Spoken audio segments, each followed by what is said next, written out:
नमस्ते साथियों, आप सभी का स्वागत है। आज की वीडियो में मैं आपको 5 ऐसी बात बताऊंगा जिसको अगर आप घर बनाते समय फॉलो करते हैं तो कम से कम आप ये मान के चलो 4 से 5 लाख रुपए तक तो आप घर बनाते समय रुपए बचा ही सकते हैं। मजबूत भी घर बनेगा और अच्छा मटेरियल भी लगेगा। होता क्या है, जब हम घर बनाते हैं तो बहुत सारे काम ऐसे हो जाते हैं जाने अनजाने में, जो कि बाद में हमारे को तोड़ना पड़ता है या उसको रिकंस्ट्रक्शन कराना पड़ता है, जिसमें हमारे को बाद में लाखों रुपए का खर्चा एक्स्ट्रा आ जाता है। जो पैसे लगने वाले वो तो लगते ही है, उसके अलावा और पैसे लग जाते हैं। तो ये सभी चीज़ें, ये जो फालतू के खर्चे हैं, ये तो हमारे को रोकना ही है। इसके साथ ही घर बनाने के दौरान और भी हम क्या क्या पैसे कहाँ कहाँ पर बचा सकते हैं, आज की वीडियो में हम डिटेल्स में जानेंगे। और अगर आप जो मैं आपको बताने वाला हूँ अगर उसको फॉलो करते हैं तो डेफिनेटली, जैसा कि मैंने आपको बताया, 4 से 5 लाख रुपए तक आप बचा सकते हैं। तो उम्मीद करता हूँ पूरी जानकारी के लिए आप मेरे साथ वीडियो में अंत तक जरूर बने रहेंगे। चलिए आगे बढ़ते हैं और बात करते हैं सबसे पहले पॉइंट की। सबसे पहला जो पॉइंट है, हमारे को हमारे घर के जो प्लान है वे प्लानिंग करवाना है किसी सिविल इंजीनियर या आर्किटेक्ट से। या अगर आप ये भी नहीं करा सकते हैं तो आप सर्च करो इंटरनेट पे, या बहुत सारे ऐसे एप्लीकेशन हैं ऑनलाइन, आप ढूंढो आपके जो भी प्लॉट साइज है उससे रिलेटेड कुछ सर्च करो और ऐसा प्लान आप देखिए। अगर आपके जो भी ज़रूरत है उसमें फिट बैठ रहा है उस पर वो प्लान, तो आप डेफिनेटली उसको भी अप्लाई करवा सकते हैं। लेकिन बेहतर यही होगा, अगर आप बनवा सकते हैं तो आप अपने लोकल में आपके आसपास जो भी इंजीनियर है उनसे एक अपने प्लॉट के साइज के अनुसार एक ड्राइंग बनवाए, एक घर का नक्शा बनवाए, और उसमें प्रॉपर क्लियरली ये मेंशन रहेगा कि आपको क्या चाहिए, यानी कितने रूम चाहिए, कितने बाथरूम चाहिए, क्या पार्किंग वगैरह है, वे कहाँ पे होगा, स्टेयर्स हमारी कहाँ से जाएगी। तो ये सभी चीज़ें एक्यूरेट साइज के हिसाब से उसमें मेंशन रहेगा, जिससे कि बाद में किसी भी प्रकार का रिपेयरिंग या तोड़ फोड़ करने से हम बच जाएंगे। मान के चलो 4 से 5 हज़ार रुपये अगर आप पहले खर्च कर देते हैं तो इसमें अगर आप बाद में कोई काम गलत हो जाता है, इसको तोड़कर सही करते हैं, तो 70 से 80 हज़ार रुपये या यूँ कहे कि लाखों रुपए तक का जो खर्चा है वे एक्स्ट्रा बढ़ जाता है। तो आप इसको बचा सकते हैं। दूसरा जो बात है वे ये है, फ्रेम स्ट्रक्चर घर बना रहे हैं, हमारे घर में बीम है, कॉलम है, फिर हम हमारे घर के ऊपर लेंटल देते हैं, तो ये सभी अगर हम करवा रहे हैं, जो हमारी जो दीवार है, जो हम 9 इंच का दीवार बनवा रहे हैं उसको हम 4 इंच का बना सकते हैं।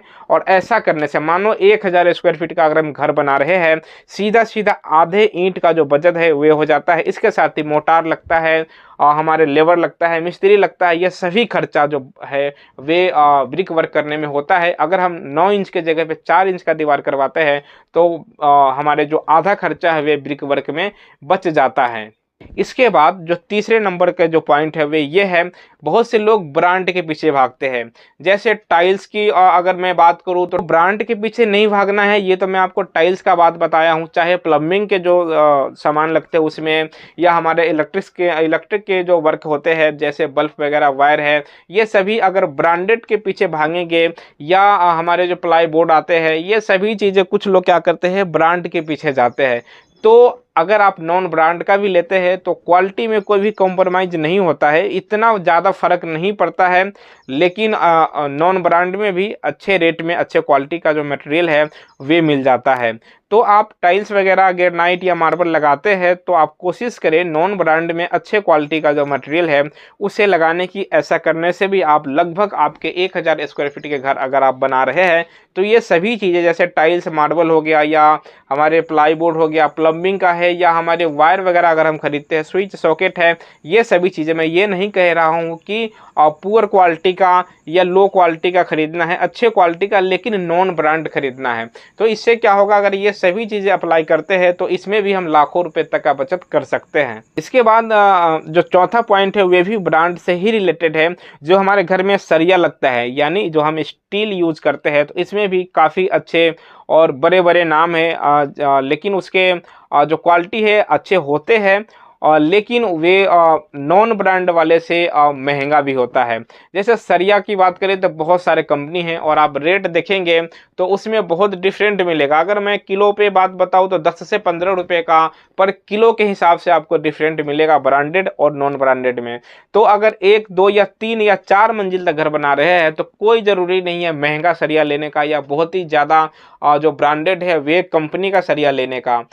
वे सरिया वहाँ यूज किए जाते हैं जहाँ के मल्टीपल स्टोरी के जो घर बन रहे हैं, जहाँ पे लोड बहुत ज़्यादा आने वाले हैं, कमर्शियल बिल्डिंग है वैसे जगह पे। लेकिन क्योंकि हम नॉर्मल रहने के लिए घर बना रहे हैं, 3-4 मंजिल तक बना रहे हैं, तो नॉन ब्रांडेड जो सरिया होता है उसको भी हम लगा सकते हैं, कहीं से कोई भी दिक्कत नहीं होता है। और सरिया जैसा कि आप जानते हैं बहुत ही ज़्यादा क्वांटिटी में लगता है, तो अगर हम इन बातों को ध्यान रखेंगे तो इसमें करीब हम 40 से 50 हज़ार रुपये जो हमारे स्टील है उसमें बचा सकते हैं। पांचवें पॉइंट की बात करें तो जो भी हमारे घर में फर्नीचर का काम होता है या हम किचन बनाते हैं, तो इसमें अगर हम घर पे बनाते हैं, कारपेंटर को रख के मटेरियल खरीद के लाते हैं, तो वे थोड़ा महंगा पड़ता है। इसके बजाय अगर हम बने बनाए रेडीमेड फर्नीचर जो होते हैं वे लाए और फिर उसे हम हमारे घर में इंस्टॉल करें, तो वे उसके मुकाबले थोड़ा सस्ता पड़ता है। इसी के हिसाब से मानो फुल मॉड्यूलर किचन कुछ लोग बनाते हैं जिसमें लाखों रुपए का खर्चा आता है। इसके जगह पे अगर हम सेमी मॉड्यूलर किचन बनाएं तो इसमें भी यानी हम रेडीमेड वाले मटेरियल यूज करेंगे। किचन फुल मॉड्यूलर के जगह पे अगर हम सेमी मॉड्यूलर किचन बनाएं तो ये सब कर कर भी हम करीब 70 से 80 हज़ार रुपये तक की जो बजट है वे कर सकते हैं। और ये 5 बातें ही, अगर वैसे तो बहुत से काम घर में ऐसे होते हैं जहां से हम पैसे बचा सकते हैं, लेकिन अगर आप इन 5 बातों को ही अपने घर बनाते समय अप्लाई करते हैं तो क्वालिटी और आपके घर की मजबूती से कोई भी कॉम्प्रोमाइज़ नहीं होगा, लेकिन 4 से 5 लाख रुपए तक का आप बजट कर सकते हैं। मुझे लगता है जो मैं आपको बताने की कोशिश कर रहा था वे मैं आपको बता चुका हूं। फिर भी मुझसे कुछ छूट गया हो या आपके कोई सवाल या सुझाव है तो आप मुझे कमेंट कर सकते हैं। मैं कोशिश करूंगा आपके जो भी क्वेरीज रहेगा उस पर अगला वीडियो बनाने की। मैं आपसे मिलता हूँ किसी और वीडियो में जो कि ऐसे ही घर मकान से रिलेटेड होगा। इस वीडियो में मेरे साथ बने रहने के लिए आपको धन्यवाद।